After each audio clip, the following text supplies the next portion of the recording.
certainly turned things around significantly. I mean, if the Albanese government can look back on the year with one thing of great satisfaction, it's how the relationship is right back on track.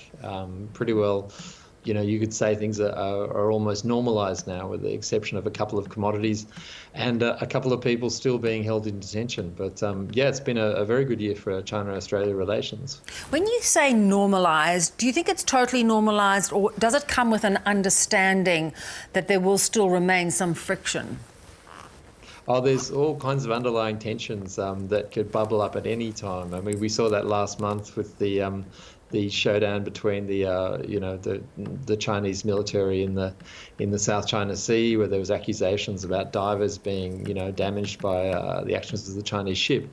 Cybersecurity as well, another sort of area. Big cyber attacks are happening all the time, and there's only three main candidates: Russia, Iran, and China. So yeah, there's underlying tensions that all the time that could derail things, shall we say. How significant was it when jailed journalist Changlong was released and returned home finally to Australia? That was a huge moment, and those of you who saw her interview on 7:30 will have been immensely impressed by her and her grace. And also, in many ways, I guess, horrified in that they got a description of how this residential detention works. This person sitting 40 centimetres in front of you, another person sitting 40 centimetres behind you, and in that situation for over a year. Truly horrific. So, it certainly didn't play too well PR-wise for the Chinese government, but a really big step forward and one less hostage. Yes, indeed. The year also started with a rather bizarre spy balloon saga that I don't know how much it revealed about its espionage capabilities from this point of view.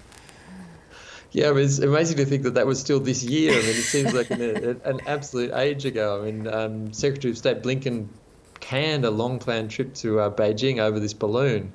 And then in June, very quietly, the Pentagon said, maybe they weren't actually spying on us. So, it does seem to have, and that everyone seems to have been doing it, but no one's really been aware that this has been going on. And the one thing that stays with me is how beautiful the images are from these spy balloons. You get a lovely curvature of the Earth. Having said that, too, as you said, things got very frosty with the US and China, but the year ends with a slight thawing for them as well. And interestingly enough, Xi going to the US, which seemed to be quite an offering from him. Yeah, and I think there's all kinds of reasons behind it, and as always, there are domestic reasons on both sides. A lot of the investment into China that China's taken for granted for years is really dropping off. If you look at portfolio investment by institutional investors, it was the biggest outflow China's experienced since 2001. So this invest in China mantra starts in the US, and I think they're starting to realise they might have gone a little bit too far with the confrontation. Yeah. China too seemed to want to step out onto the international stage as a sort of diplomat, working with Iran and others, going to the Middle East, offering to sort of broker some sort of agreement between Russia and Ukraine. How do you think that went? Look, the Russia-Ukraine thing they've played no useful role whatsoever. But certainly they had a great deal of success mediating between Iran and Saudi Arabia in a way that I think no other power could have. America has nowhere to go with Iran. The relationships can't get any worse. Whereas China, they have skin in both games and good knowledge of both countries. So in that case, they were, played a very useful role. But in Ukraine, if you're waiting for something positive, you'll be waiting a long time. Indeed, that's especially with Putin going for re-election. But do you see them being able to be a player on the global stage, or are they only in these small instances or these particular regions where they will be able to sort of play a role? I think more and more they will. I mean, they're the major trading partner of the majority of countries on Earth. And it's just a case of that economic leverage being translated into diplomatic leverage. the problem they have in this area, of course, is that their knowledge of a lot of these countries that they're not intensely involved in is really limited. And we see that every day in the Pacific, that their knowledge base is extremely low.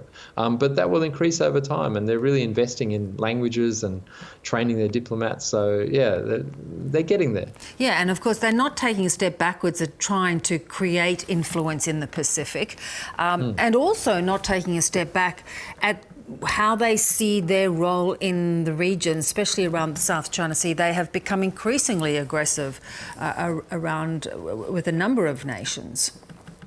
Yeah, they can't seem to help themselves in the South China Sea. I mean, they came out with what they called the standard map, I think it was back in September, with this enormous U-shaped, now 10-dash line, not the 9-dash line. And they managed at a stroke to aggrieve the Philippines, Malaysia and Vietnam, as well as India, where on this same standard map they claimed an entire Indian state of Arunachal Pradesh. So, you know, they can't help themselves when it comes to maps. They can't. I mean, obviously the big concern is Taiwan. I mean, at the start of the year again, it felt very tense. It felt very imminent. What is your sense as we end 2023?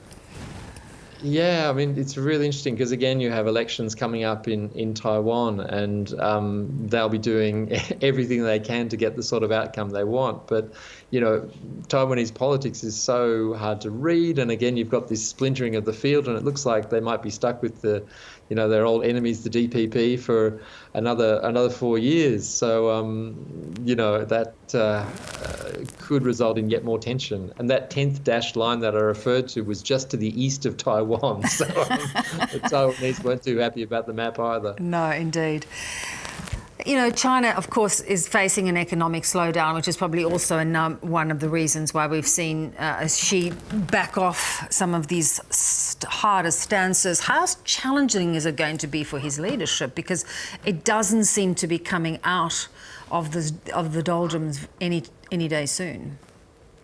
Yeah, I mean, you can look to a few little bits of positivity. I mean, retail sales are back up, mail volumes are back up, but, you know, beyond that, you're really struggling to see any positive signs. I mean, the real estate sector is just going to die slowly for a few more decades because it's incredibly overvalued. But what will worry him is that stocks and bonds, the parts of the economy that he's looking to see rise up in place of the real estate market, aren't showing terribly many positive signs either. So, the fact that they're talking about invest in China, you know, this sort of thing that was taken for granted, everyone will want a share of China. Suddenly they've realised, no, that's not the case, so we're going to have to work for it now. And it's in no small part because of the kind of political instability, as we saw. You know, if you fall out of favour, like the Foreign and Defence Minister did, you get disappeared, your record gets wiped. It can be very tricky for foreign investors these days, even contemplating a big stake in China. Yeah, no, this even makes it very hard to read what's going on in terms of the economy, because you're not going to have any company investing in China stepping in front of the cameras and saying anything negative. So you just have this sort of weird situation where in public, all the companies are saying, yeah, things are looking good, things are looking up. But in private, if you look at where the money's flowing out. And it's a real contradiction as trying to read the tea leaves of China's economy, because, you know, no one's willing to step up and criticise them because they know the consequences. Yeah, indeed. Graeme, always love to talk and get your thoughts on China and so many other topics, but appreciate as well all your time this year. Thank you so much. Thanks, Bev.